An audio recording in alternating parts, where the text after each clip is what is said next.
And I'm a big believer in if you catch them doing something you want them to do, acknowledge that, praise it, and they'll do it more. And the other guys will see that and they'll want to do it more. Welcome to the Jamodi Podcast. We are all surrounded by amazing coaches and leaders. So let's get an inside look at not just what they do, but how they do what they do. After all, becoming the best versions of ourselves is Jamodi, just a matter of doing it. Today we are joined by the former head coach of Mansfield Timberview High School, Duane Gregory. This past year, Coach Gregory retired after 35 years of coaching. In his last 13 seasons as a head coach for Timberview, Coach compiled a record of 333 wins and 120 losses. Coach Gregory led the Wolves to UIL 5A state championships in 2017, 2019, 2020, and falling just short in the 2022 state championship game. His teams were 30-3 during that span of 4 state tournament trips in 6 years. Coach Gregory has previously been named NFHS Texas Boys Basketball Coach of the Year and twice TABC 5A Coach of the Year. He is now working with the Flippin' Group and conducts Capturing Kids' Hearts, Coaching Greatness, Culture Shapers, and Process Champion trainings for schools and school districts in Texas and around the United States. Before we hear from Coach, take a moment to subscribe to our podcast and follow us on social media at Jamodi Podcast. What's up, Coach? Good. How you doing? Oh, man, I'm good. Thank you so much for giving up your time and coming on and talking hoops with me today. Oh, yeah, absolutely. This is an honor for me. I literally watched you play or you coach down in San Antonio. And so getting to watch you and your team play and then kind of having you on here with me, that's pretty cool. I appreciate that.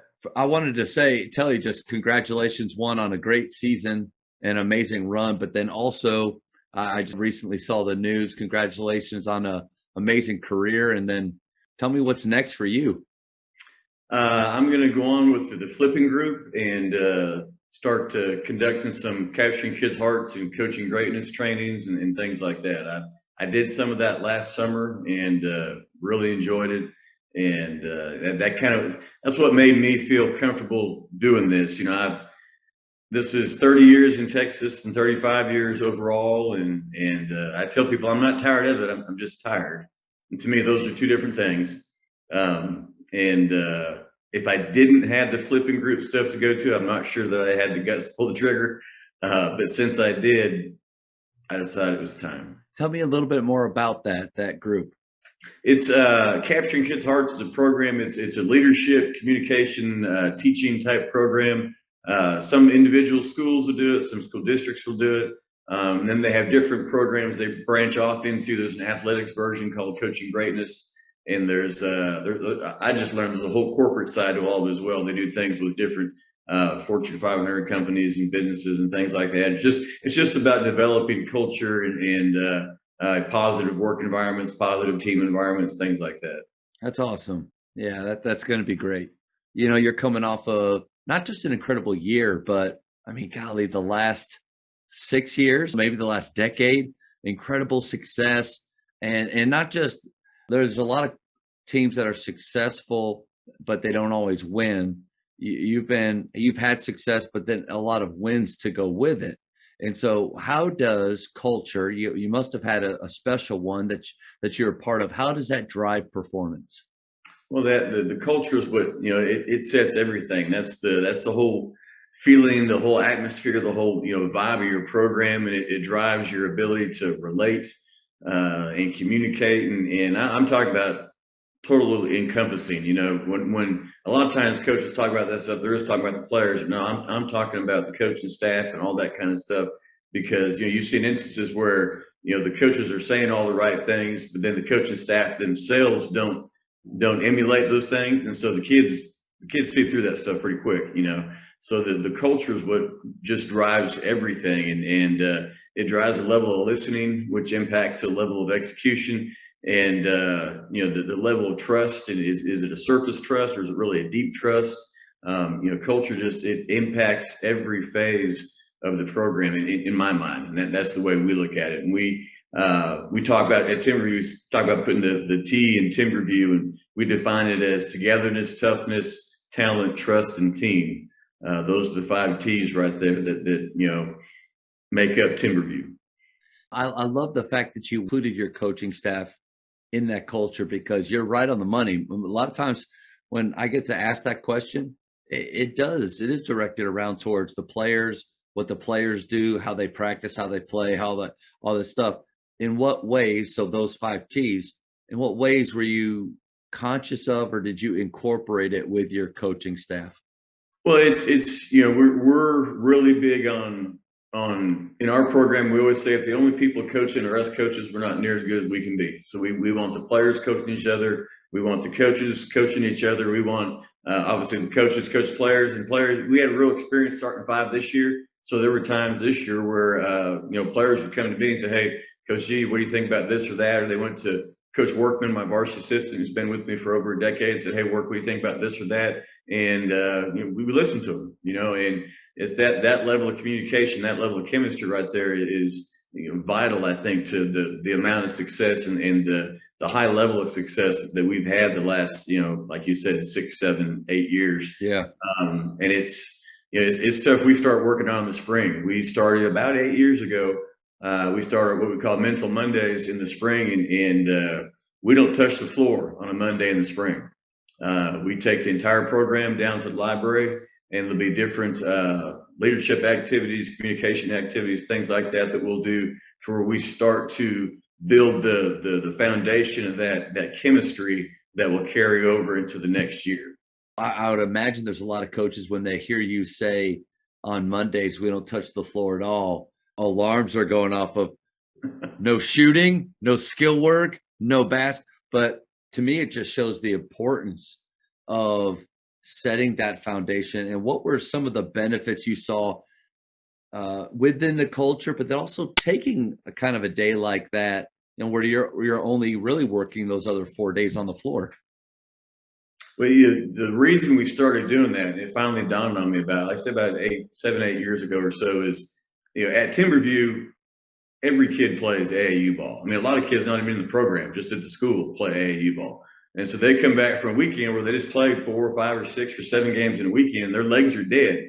And so I finally said, you know what? On Mondays, I'm giving your legs a rest, but you got to give me your head. You got to give me a heart on Mondays. That's the Mental Monday stuff that we do in the library. We just did our first one. It was about everyday leadership, and it's a video you can look up. Google everyday leadership. Drew Dudley is the guy's name. It's about a 6-minute long video, and it just talks about how most people think of leadership being this big, huge, massive responsibility that only a select few are capable of doing. And the opposite is what I believe is true. Is we believe is true. Is everyday leadership is it's a lot of small intentional acts that over time add up and make a difference in you as a person and you as your team and your program. I think you're right on the money, man. These kids have 2 seasons now. They have a school season and they have a select season. And I think we, as coaches, during our school season, we don't want those select coaches to touch the kid, touch them, get near them. This is our time. But then the spring happens, and there's still this feeling of, all right, now we're getting ready for next year, but it's select season. And so your awareness, I think that took me, it was about 2 or 3 years ago where I started to take those Mondays. We have it more of a open gym time where they can truly foam roll if they want. They can just shoot free throws. They can think about that weekend and some of the maybe deficiencies in their game and work on them, have us work on them, or they just play pickup. But that's a huge, I love that idea of taking that Monday to start building your culture. Yeah. Anything else that you do during the spring that you think helps your guys stay fresh, helps them get better during that time? Are you talking about as far as culture stuff? Yeah, culture, or even, we could even transition into the workouts or just the structure of your spring, because that's, to me, that's a pretty big shift right there.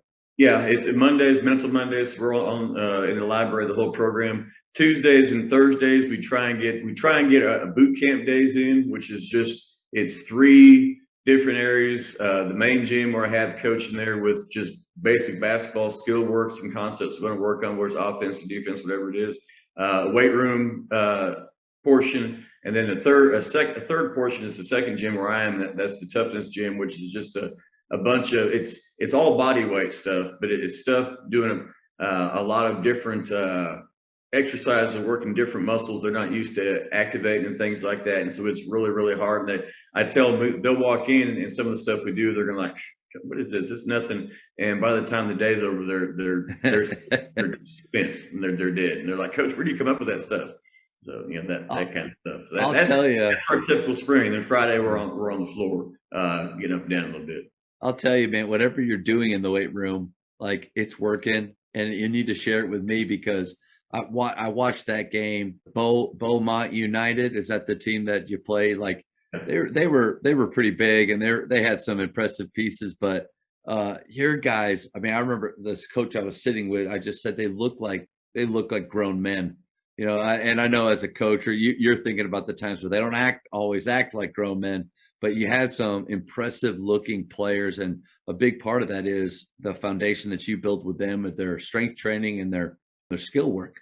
Well, and these guys are just a joy to coach. I can honestly say there wasn't one time this entire season we dealt with ego or anything like that. We coached basketball and had fun doing it, and that's a special situation. We've been blessed to have a number of years like that, but it's a real special situation.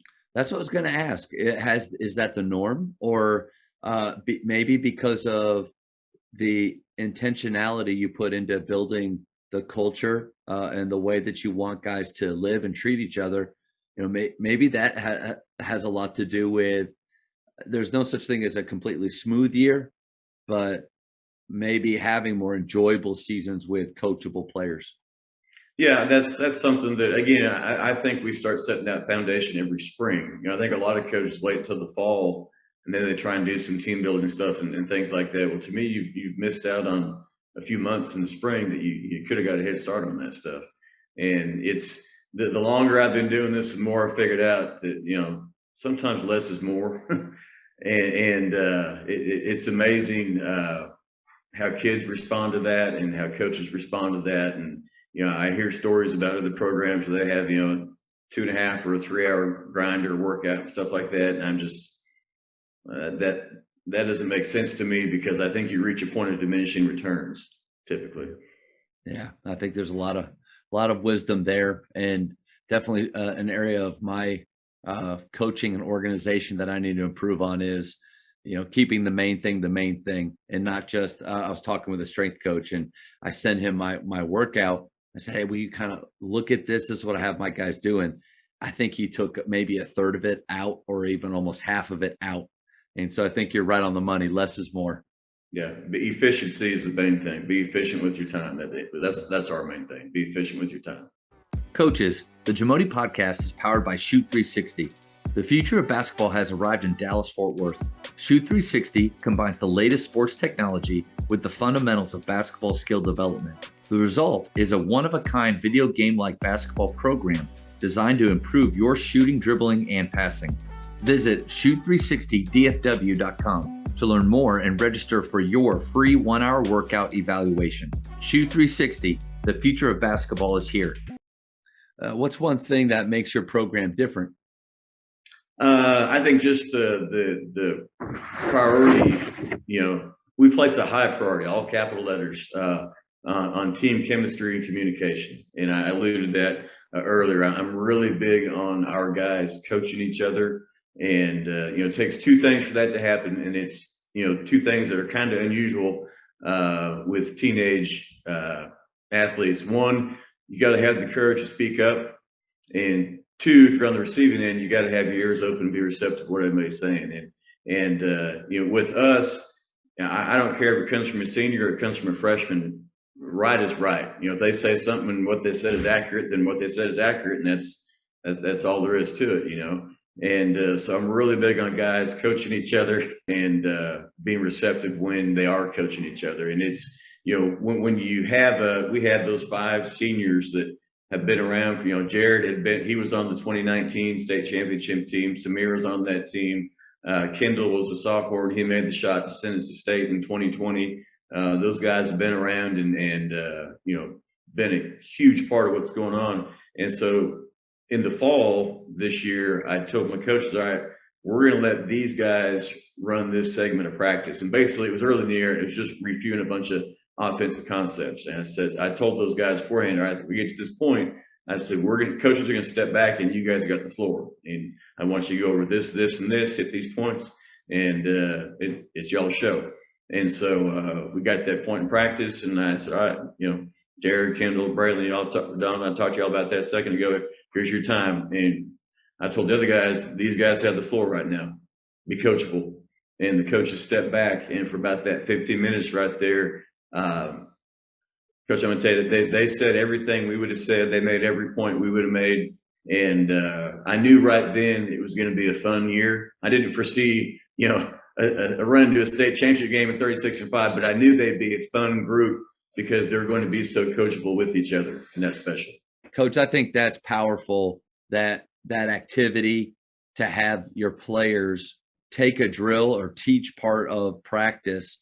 Talk about ownership and them really feeling like they are a part of this thing. But then it also has to validate your teaching, right? Because if they get out there and really can't articulate or teach the points that your team, your offense is all about, or whatever it was, that's a reflection on us. So you felt like they did a great job with it?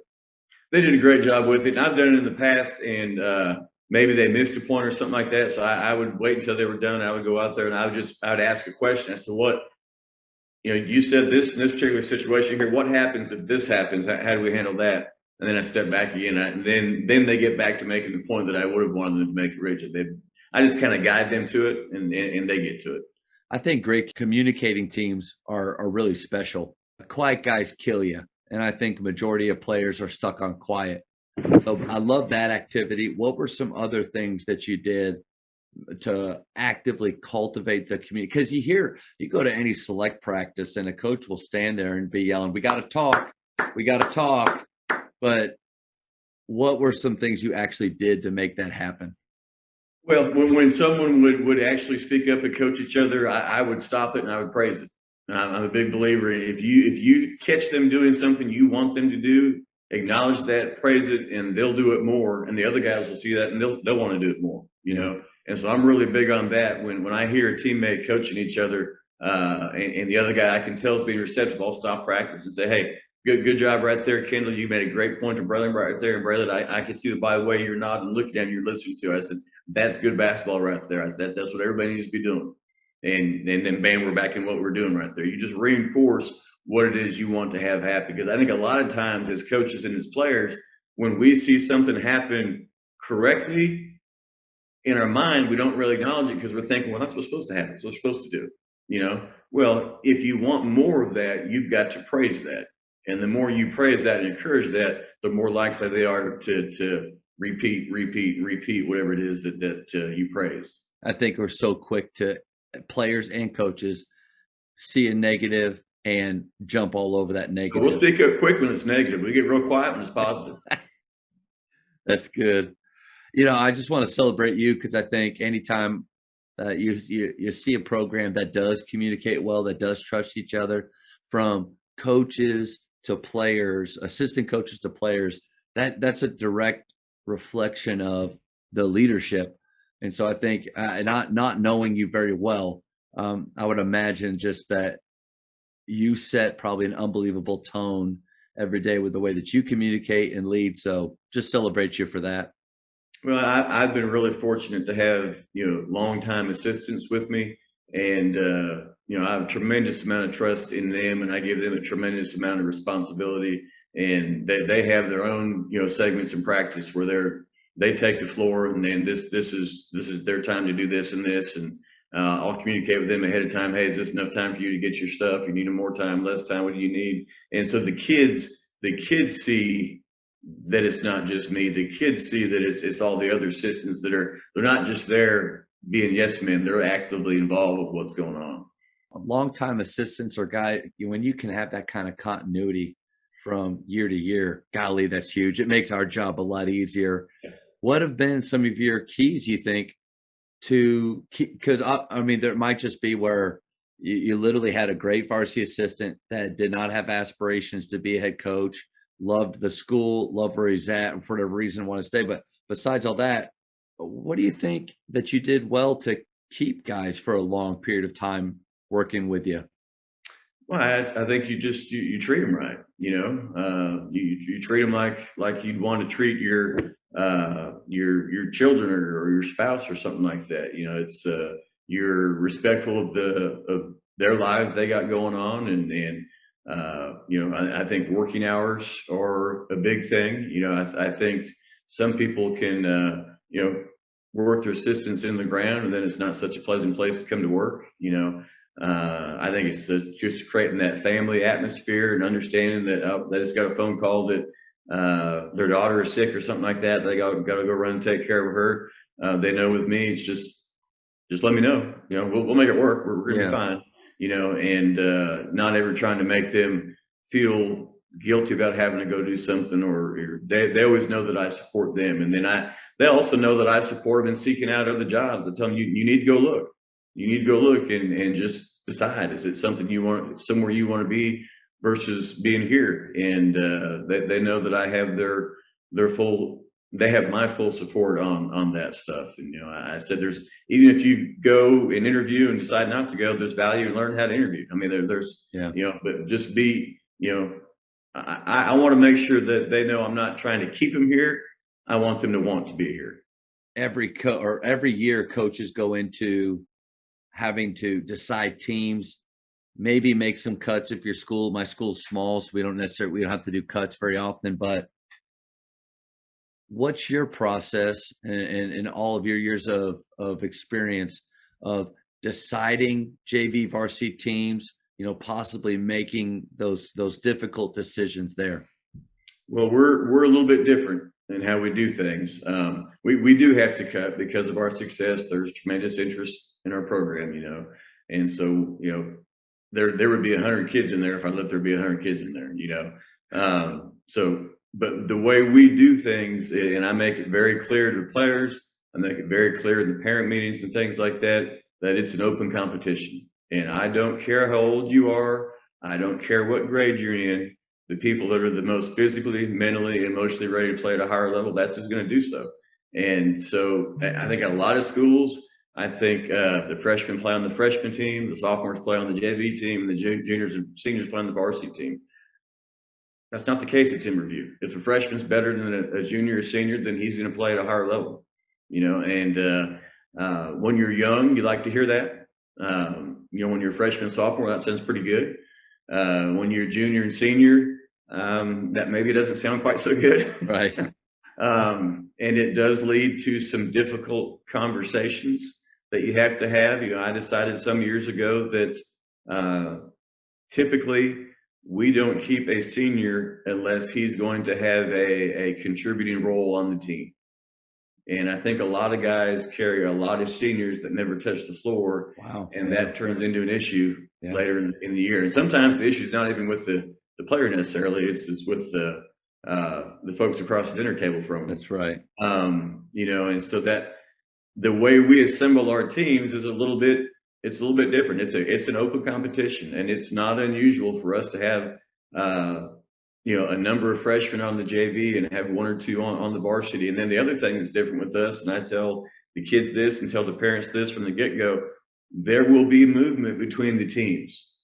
It is very likely that you start the year on one team and you will not finish the year on that team. Or you may start the year on that team, and at one point during the year, you're on a different team and you might finish back on that same team at the end of the year. Freshmen may go up from freshman, they go to JV, they don't get the time they need, they go back down. JV guys may come up, have a couple of games with varsity, see what it looks like. No, that's not going to be a good fit. Go back down. If you're a sophomore on the varsity, you're not getting the time you need to get, you're not getting the experience you need to get, then you'll go back down to JV. And it's just, it's fluid. I tell them that at Timberview, the teams are fluid. I cannot remember the last year where we started a season and every kid sat on every team all year long. That just doesn't happen. I love that you said that. And I think I if anything else in this whole talk, I think I needed to hear that piece right there, because you do, those are the things that you always wonder if you're doing the right thing for them. and then, maybe the way that the people I'd worked for before, or how I was coached in high school, had, that affects the way that you deal in that process. Just trying to think of, because I like the idea of you let them know at the beginning of the year. And I think Oh, yeah. we make a mistake because we don't say that, but almost always we have people moving. Yeah. So you kind of let them know ahead of time. At the very start, it's going to be fluid. Historically, it's going to be fluid. I don't know why this year will be any different. This year will be fluid too. This may be a silly question to think about in just a moment. The one thing I thought was team pictures. How do you do that? They're never accurate at the end of the year. Yeah, it's always funny. We've been fortunate to go to state a number of times, and the picture is always taken very early in the year, and it's never accurate to what's actually represented at state. So you've just decided basically I'm not going to worry about that. Well, however the picture is, that's fine. At the beginning of the year, and probably even let them know, guys, listen, you're taking this picture, but this might not be your team. This might not be where you are. Yeah, that's good. It's one of those. I'm big on, man, control what you can control. Yeah. And this, if we are where we think we are in October, odds are we're in a different place in February and March, and that's just the growth that happens over the course of the season. And I can't control that, so I'm not going to worry about what pictures in what program or anything like that. The example I always give at the first day of school to the athletes in the first parent meeting is Stacy Sneed. Stacy Sneed is now playing football at the University of Houston. He was a tremendous athlete. Stacy was a freshman on the 2019 state tournament team and played a really big role in that. No, excuse me, 2017 on the 2017 state tournament team. And played a really big role in that, had a key play in there as a freshman. Next year as a sophomore, so he won a state championship 2017 as a freshman. Next year as a sophomore, he was on the JV. There were guys that developed more than he did over the course of the summer. They were ahead of him. Yeah. And I thought to myself, I think, well, football's his main thing. But he enjoyed basketball. Yeah. There's no pressure in basketball. In basketball, he just go play. There wasn't any big expectations for him, Yeah. So I didn't know if he's going to play when he's out on the JV, and man, played his butt off on the JV. The next year, he's a junior. He's back on the varsity in 2019 with another state championship. So I said, I give people that example there. He went from a freshman state champion to sophomore JV to junior state champion because it truly is an open competition.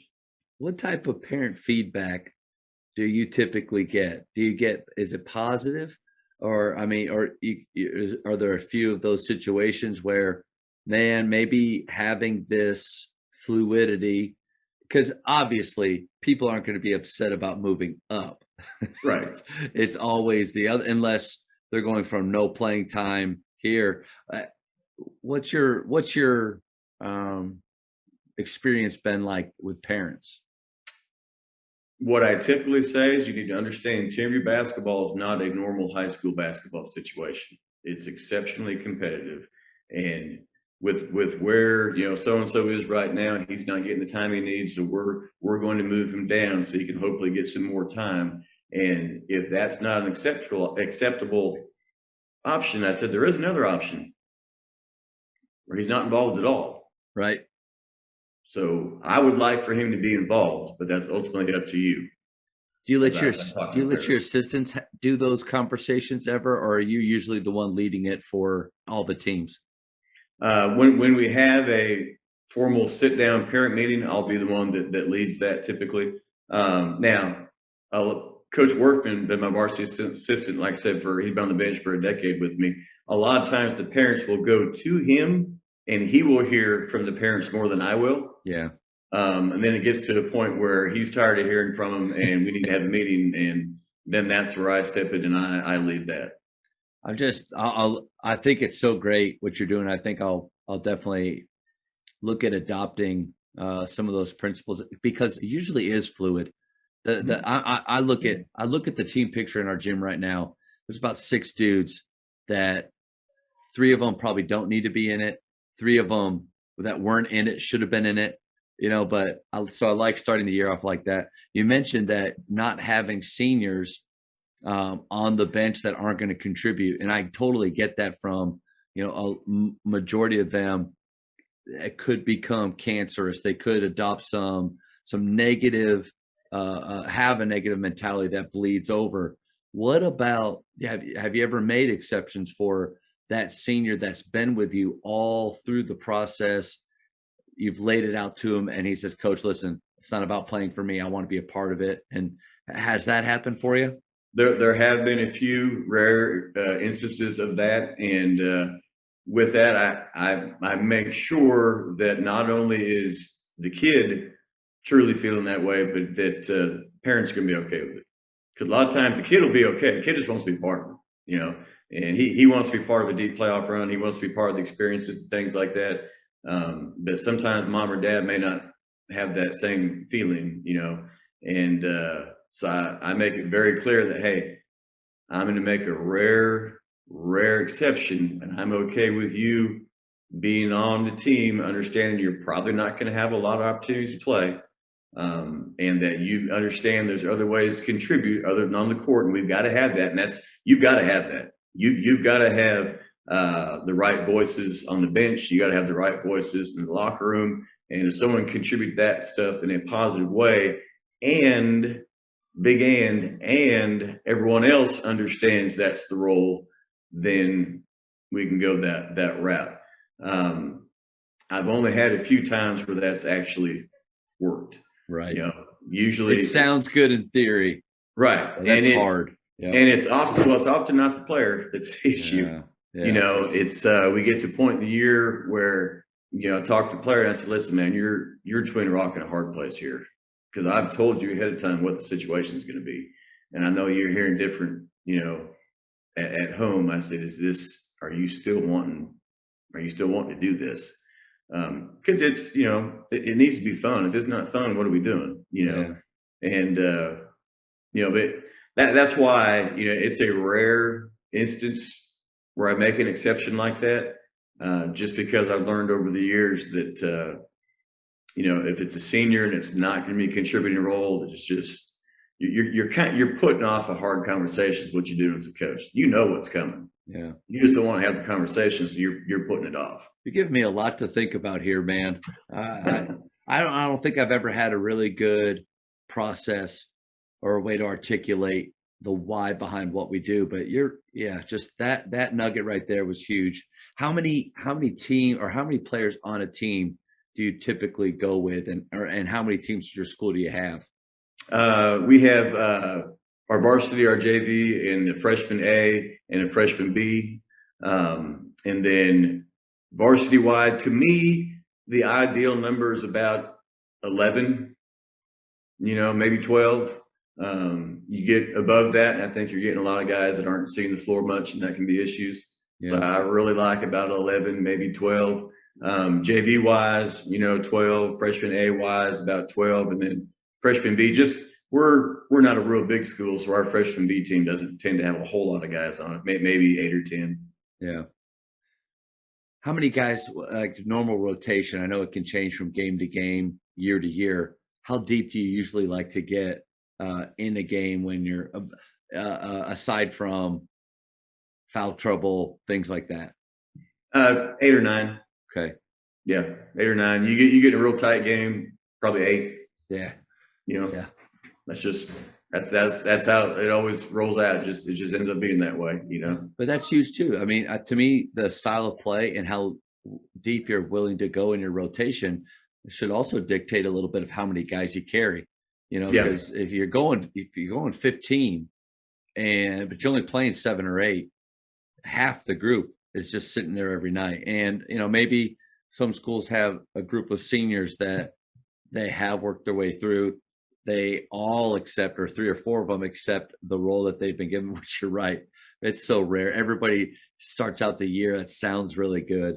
But you sit for 5 or 6 games in a row, starts to get a little bit long. It gets a little tougher then. That's right.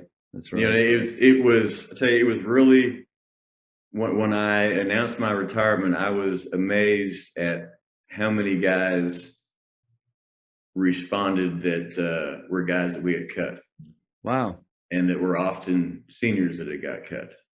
And just responded, was via Twitter or a text message. I had a number of texts from numbers I didn't recognize. Hey, coach, this is so-and-so. I tried out in 2012 or whatever it was, and you really impacted me with this, that, or, so to me, I think it goes back to the kids know, the players know you're being authentic with how you're trying to do things. They know you're trying to do the right thing the best way that you can. And that seeing some of those responses when I made that announcement really kind of solidified to me that, wow, that's pretty cool that those kids, they at the time, I'm sure they weren't happy, but they didn't hold a grudge about it or anything like that. And they kind of got it, Yeah, that's powerful.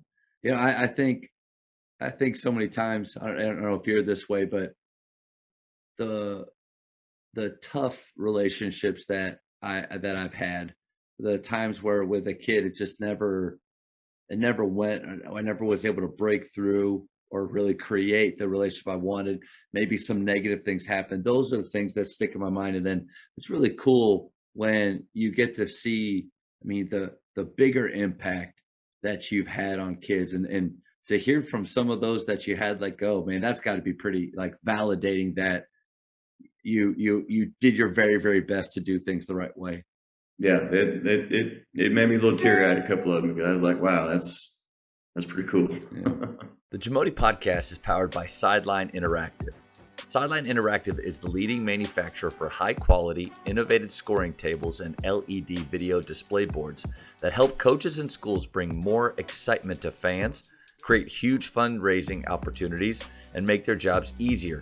Visit sidelineinteractive.com to check out their amazing products. This question I get to ask a lot, and every coach has experienced defeat in some way. Not many coaches get to experience it at that stage, that you were at. And you've had some success with other teams, but this last year in such a big moment, man, how do you handle defeat with your team? That was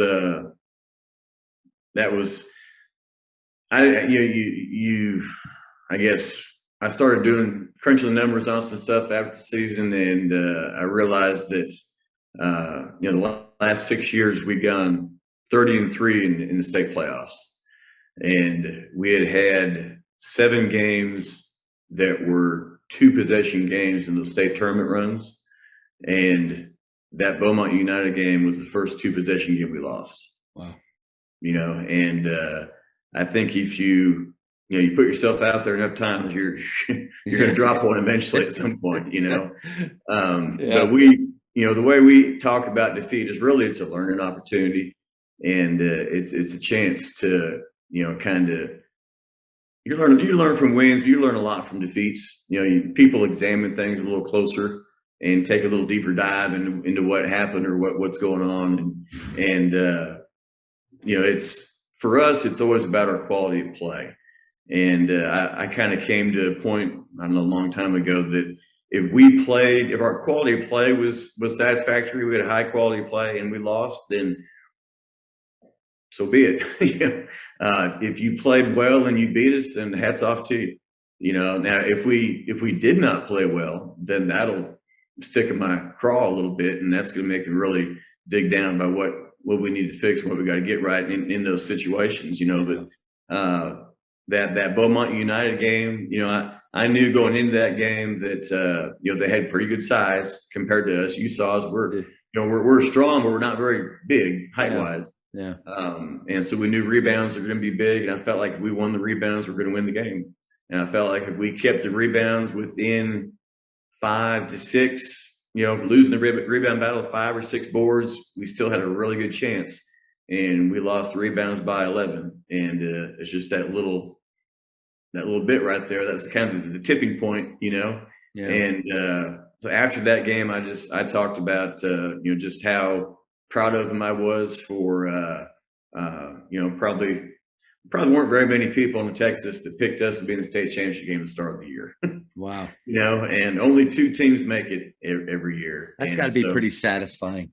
It's it's when you sit back and look at it, yes, I would have loved to won that game, but I told my wife the next day I'd be a little bit happier if we won, in that moment, but I don't know that I'd be a lot more satisfied because I felt really satisfied with what the guys did that year. I felt really satisfied with what we accomplished overall, and maybe it's just having won, state championships before, maybe that gives me a different perspective.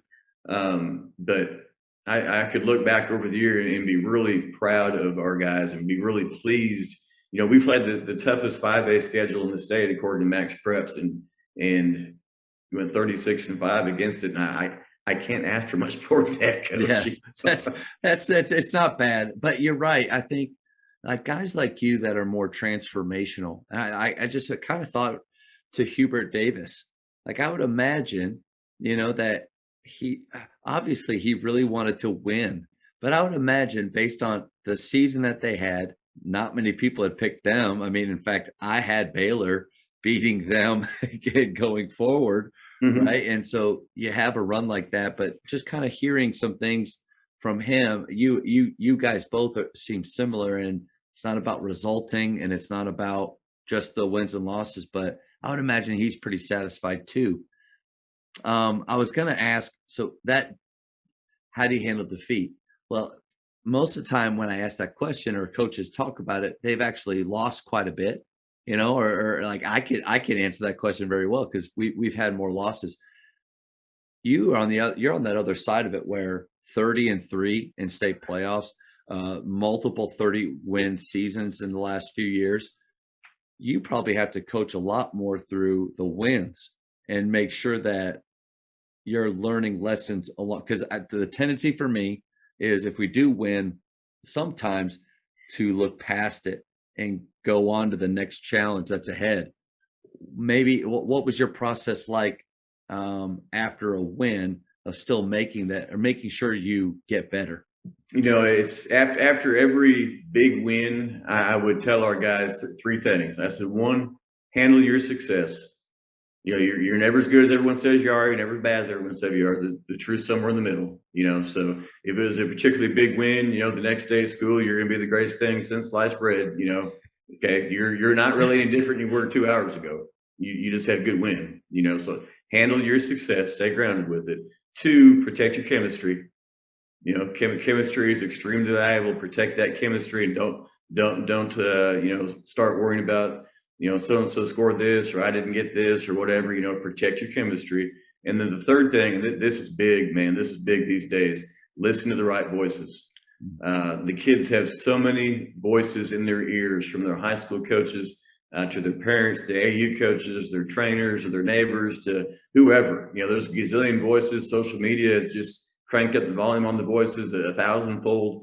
And I tell the guys, you can't stop the voices. You can't stop the voices. You have to be able to filter the voices and listen to the right ones. And the only people that truly know how we're trying to do what we're trying to do are the people in our locker room. And so, make sure you listen to the right voices. Someone praises you, accept the praise, say thank you, and then deflect it to your teammates. Yeah. Deflect that praise to your teammates, and make sure that that the people talking to you and praising you understand the contributions that other people made in order for you to be successful.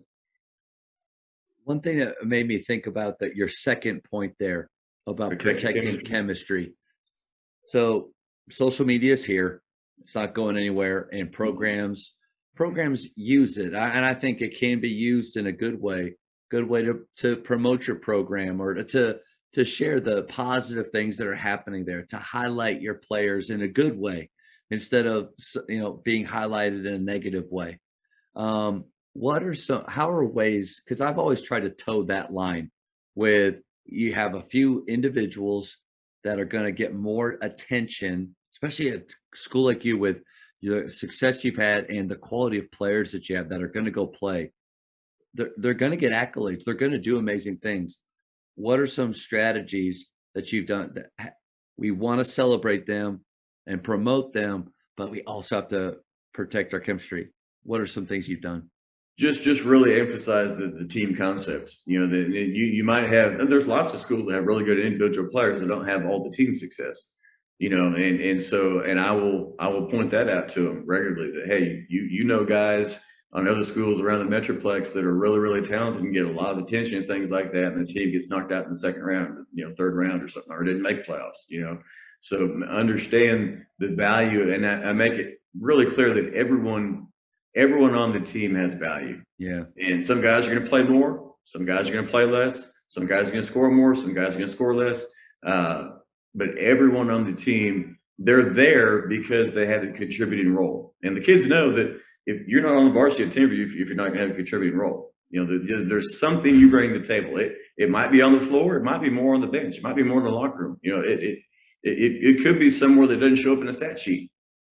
You know, we have some really big contributors that don't have very good stats at all, but they contribute in really big ways, you know, and there are things that they do that no one's ever going to celebrate on Twitter or talk about in a newspaper article or anything like that. That's right. But you got to have those guys that do those things, or you're not going to be successful as the group. And so I'm just really big on, I tell them, you know, kind of media 101, when you're talking to media of some kind, promote your team, promote your teammates. Someone praises you, say thank you, appreciate it, and then deflect that praise onto some of your teammates and onto some of your assistant coaches. Man, such a great message, because and that media, that really has to do with now, because these different groups out there, and not that they have bad intentions at all, but they'll just post something with that player's handle on it, you know, that without asking anybody's permission in any way. And again, it's not all bad stuff, but yeah, you're really putting a lot of responsibility on a 17-year-old to see that praise and handle it the right way in front of however many thousands of people that, you know, could see. So that awareness on your part and your staff to give them the heads up on how to handle that right is great. It's great. And we tell them, you're a part of this program, you're going to gain attention, you're going to have media interactions and things like that. So you have to make sure you handle it the right way. So that can be a tremendous builder for our chemistry, or it can be a tremendous target in our chemistry. So we want to make sure we're building that chemistry via the media and all that stuff. And when your players really do get on board with, like, I don't think it's bad for players to have individual success, that as long as you, like you said, they point it back to the school, they point it to their parents, they point it to who they believe in, right? Like it doesn't matter how they do that. One example I always think about with this is, we had a freshman a few years ago that was really talented and got some attention in the newspaper. Well, he came into practice the next day, and I highlighted, because I didn't want to just let it go and not address this thing at all that happened, because we're a smaller school. For us to be named with some other bigger programs, like for our school, it's a big deal. And one of our juniors, who was a leader in our program, said, "Hey guys, you know, so and so, we're so proud of you. That's big time. But remember, fellas, like our school's name is right there by him." And he said something like, "This is all of us." Like once you start to get the individual accolades being celebrated throughout your team, but a reflection of your team and what they've done, I think that's a good place to be. Yeah, and that individual attention, that's going to bring program attention. Yeah, and that's something that everybody wants. And so don't be envious of another guy because he's helping bring attention to the program, which, you know, it's kind of, my guys hear all the time that rising tide lifts all ships. So if you're working to bring people up around you, then eventually you're going to get brought up as well. What's one thing you would do differently if you could start over in coaching? You know what, I would, and people always kind of look at me when I say this, I would understand a lot sooner the power in your guys seeing you being vulnerable. I think so often we as coaches try and show we're tough and we're hard and we're all this and that. And when your kids see that you're a real person and you're going through real things in your life away from the court and things like that, I think that just strengthens your bond and strengthens your relationship. And you know, I always saw, back when I started, I think like a lot of coaches, that is a scary proposition to allow players to see vulnerability in you, because we think that they'll see it as a weakness when in fact it's seen as a strength. I'm trying to think of a question, but that I just feel like that's really powerful. There's an instance where this has been a few years ago now. My dad was sick, and we knew he wasn't going to get better, Yeah. and it was weighing on me a lot. And so I brought the guys up and said, "Hey, I'm going through this right here, and I can handle this one of two ways, guys. I can put on a strong front here and not let you know that anything's going on. We'll have a good season. Everything's going to, be great. Or I can kind of share what's going on throughout this process so that hopefully you learn from it, because at some point you'll be in the same situation I am many years from now, where your parents will be in this situation, and maybe you'll think back to when Coach G talked about this and shared this with us, and you'll know that you'll get through it, and you'll survive, and you'll be okay. And so maybe you guys can learn a little bit ahead of time on how to handle some of this stuff." And so it's the guys, you want me to keep it private, or do you want me to share it with you? And that all of them, Coach, share what you need to share. Yeah. And so there was a few times that year where, all right, guys, I just got some news about my dad, and I would tell them, and they'd see me get a little teary-eyed and stuff like that. And in my younger years, I would never let him see me like that, because I would have thought that was being weak. But in reality, it strengthened our bond more than any win or anything like that could have possibly done. That's a great example of you showing them or mirroring to them how to handle adversity, not if it comes, but when it comes. And so, man, I really appreciate that. What, if you can remember back, and maybe it wasn't obviously a day, but maybe a time in your life, when did you make that change? Why did you make that change from what a lot of us would think, don't let them see anything, I want them to see me as always here at this level. When did you make the change? Ironically enough, it was I went to a Capturing Kids' Hearts training, that what I'm going to be doing. I went to a training for that, and as educators, we go to in-services and trainings and seminars all the time. And I don't know about you, but I tend to walk out of them thinking, all right, whatever, But I had a really good friend that was involved with that program, and I heard him talk about stuff like that. I'm like, man, I want to go to this. I actually want to go to this training. And I went to it, and it really touched me. It just really resonated with me. And I thought, you know what?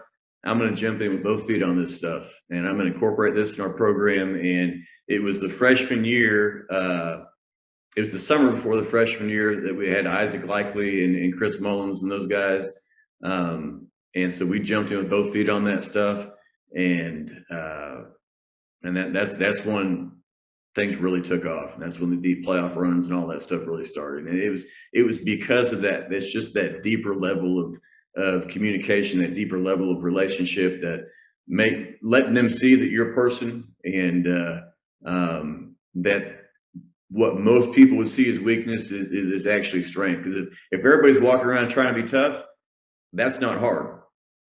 That's not hard to do. If everybody's doing it, you're trying to do what everybody else is doing. So that's really not difficult. It's what everybody else is doing. What's hard is doing something that's different. And so me being a little bit vulnerable with my team, that was what was tough. Not me looking tough. That was what was tough.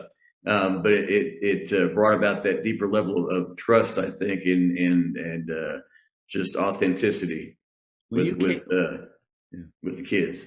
When you came, back to your program after going through that training, and what I would imagine was a pretty big shift, in some ways, what was the reception like from your players? I told them, I said, guys, I was awesome. I said, I went to this training, man, it just really touched me. And I said, I walked out of this training saying, I can be a better dad, I can be a better husband, I can be a better coach. And so we're going to do some things that we hadn't necessarily done in the past. And I have faith it's going to work. And I'm going to jump in both feet, and I want you to jump in with me. And I said, I hadn't led you wrong yet. I said, so let's just jump with both feet, all of us, and see what happens.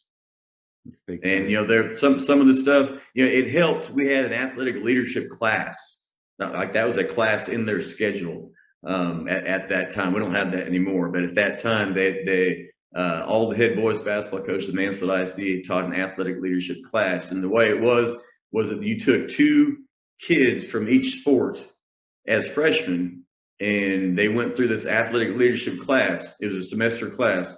So second semester, you get 2 more from each sport. And the idea was that over a 4-year period of all these kids have gone through this athletic leadership class as freshmen, and then they become sophomores, they become juniors and seniors, and that it's going to have a positive impact on your athletic program, which in turn will have a positive impact on your campus.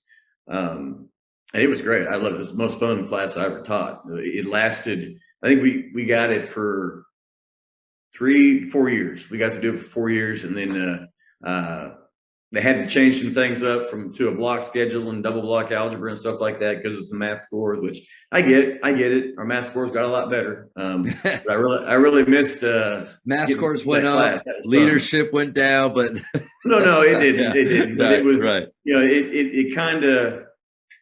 It kind of allowed us in that class to lay a foundation that those basketball guys could take back to the basketball program, or the soccer guys take a soccer, football take football, or whatever sport they went back to. And that was the idea behind it. I can say 100% it was very much very impactful in boys basketball because I knew what was going on. I was the one teaching the class. And so when we had Isaac Likely, we had Chris Mullins in there and some other guys as freshmen, and they were on the varsity as freshmen. And so that just really laid a strong foundation, and it's kind of been a blueprint for what's happened the last 7 or 8 years. I think that's one of the coolest ideas that I've ever heard for a class. And like you said, you loved it. You loved teaching it. That's one of the things. So I've been out of the classroom now for 9 years. I have a study hall here, which I don't count that as teaching, and basketball.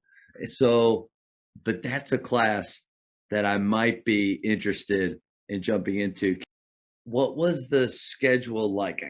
I mean, you taught it, but you had how many kids in it? So I guess 2 from every sport were in that. Two from every sport was the goal. It didn't always happen because as freshmen, athletics is double blocked, and if you're in band or something like that could you couldn't get every kid every time. It just wouldn't work in their schedule, for just logistical reasons. But typically we would have at least 20 in there. So you got at least 1 kid, if not 2, from most of the sports. And it was really, and I tell the kids at the start, this is going to be unlike any class you've ever had. And I said, it's going to be something that is going to be fun. You're going to enjoy, and you're going to grow from. And that's the goal. And it was really accepted on our campus in a positive way. One of the things that kind of let people know that the class existed is we had what we call Timberview affirmations. And every so often, those kids in that class, I do this with my program now, every so often we'll write to someone on campus that has a positive impact on us. And we, basically pay a little gratitude to them and tell them how they've impacted us and why it impacted us, and thank you for that. And then, the kids would turn those into me, and I'd read them. I go put them in the teacher mailboxes. So whenever the teacher went around to their mailbox, they pulled this out, and it was a real positive thing. I remember one time I was walking down the hallway, and this one teacher comes up. She's shaking this paper at me, and I look on her face. I thought she was mad. Is this you? Is this you? I said, well, yeah, that's our athletic leadership class affirmation. I said, I proofread them all. Is something wrong? What's on there? She's like, no. And then she started to cry. She said, you have no idea how much I needed to hear this. Wow. And she and her family had had some issues going on and stuff like that. She says, you have no idea how much I needed to hear that I was doing something right. And I went back to the kids, and I tell that story on my basketball team every year, that you don't know what everyone else is going through. A lot of us are really good at putting up a front and making you think everything is just fine, when in reality, there's stuff going on that's not just fine. Yeah. And just paying someone a little bit of gratitude and saying thank you that might be a difference maker for someone in their day and what they got going on in the world. How often do you do that with your team? We try and do it at least once every 6 weeks. Just to again, what I like about it is it makes the kids think differently. Yeah. We call it having the blinders on. So many times they got the headphones on, they're looking at their phone. You may as well have the blinders on right here because you don't see anything outside of what's right here. You got to take the blinders off, and there's a whole world going on out here. Take the blinders off, and think about someone that's done something positive for you, has had a positive impact on you, and then if you haven't thanked them, I want you to, and this is big too. I said it's easy to go up and talk to someone, but it means a lot more to me if you write it down, because it's funny, as teachers at the end of your school year, right? You have to take everything off your wall, right? You got to clean out your classroom and all that. At least we do. You got to clean out your classroom, all that stuff. And you come back the next school year, you might be in a different room or in the same room, and you put all the stuff back on your walls. It's amazing to me how many times I will walk in a teacher's classroom and there's 3 or 4, 6 or 8 or 10 of those affirmations on the wall. And I know they take them down at the end of every school year. So they're putting them back up at the start of the next school year because it means something to them. Coaches, the Jamodi podcast is powered by Ballology. What's your BSA score? The Ballology Skills Assessment is the only verified skills metric endorsed by the NAIA, NJCAA, and a growing number of NCAA coaches to discover and develop the best talent for your team. This 4-minute, 40-shot test can be taken free today on the Ballology mobile app. Elevate your game. Let's learn a little bit more about you. That a lot of coaches, we've watched you play in the state tournament and stuff, but now we're really going to get to know who you are. You ready? All right. All right. Favorite ice cream flavor? Oh, easy. Chocolate chip mint. Nice. Love it. Same flavors. That's great. There you go. For high school, shot clock or no shot clock? I would be in favor with shot clock. Now, we've played a few events with them. We played in the Cowtown with them a couple times, and I think we had one shot clock violation in the games we played, and we forced a few defensively. Yeah. But we play so fast that it wouldn't be an issue. Texting or talking? I prefer to talk, but I've come around to the fact that texting is the way of communicating nowadays, especially with kids. And so it took me a while to cross that bridge, but I crossed it. Let me ask you this, because when kids text, it's a different language, and it's not that it's disrespectful, but it's not the same way that they would speak one-on-one to us. It's golly, I'm trying to, not nonchalant. What am I trying to say, Coach? It's just more casual, more informal. Casual. Yeah. Coach, it's a casual way of communicating. Have you had to, or are you okay with players texting you in that kind of that casual language? Or have you ever had to have to talk with all of them and say, listen, with an adult, you almost have to look at this as if you're speaking to them? With their communicating with me that way, I'm fine with that. I tell them all the time that you've got to be able to communicate in different ways in different environments. Okay. And if you're communicating with someone that you know really well and you have a good relationship with them and stuff like that, casual, informal is probably just fine, But if you're talking with someone that you just met, then you need to be a little more formal and a little more intentional about what you're saying and how you're saying it. That's good. Favorite holiday? Ooh, man, it's a close one between Halloween and Christmas. I love holidays. I love, you kind of saw my son in the background for a second there. He and I, when it gets to be Christmas time, this is a good little stress relief for me during the season. He likes driving around the neighborhood looking at Christmas lights and playing Christmas music. So he and I will do that numerous times throughout the season. But we love our Halloween too. But I guess probably Christmas because the Christmas light drives. Coach, do you dress up at Halloween? You know what? I don't dress up much at Halloween. I enjoy the heck out of the kids that dress up. Yeah. I really do. Okay. That is really fun.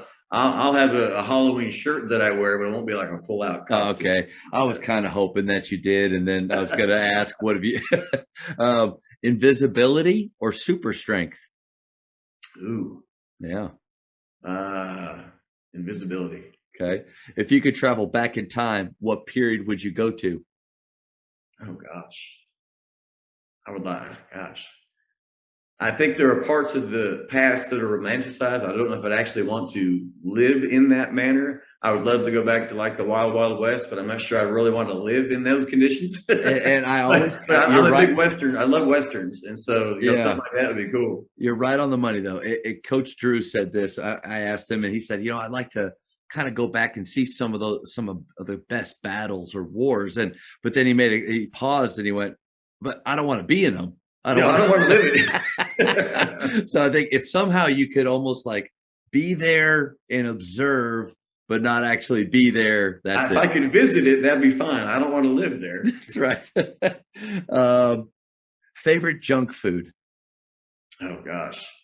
I try and eat really good during the week, and then I eat really bad on the weekends. Favorite junk food, man. It's hard for me to turn down a bowl of queso. Oh, yeah, I love Coach. Queso. Coach, it's hard to call that junk food. It's just so good.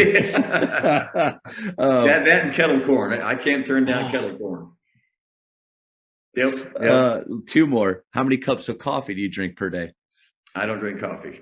I love the smell of coffee, but I can't stand the taste of it. My wife makes coffee and it's great. I love the smell of it. But no.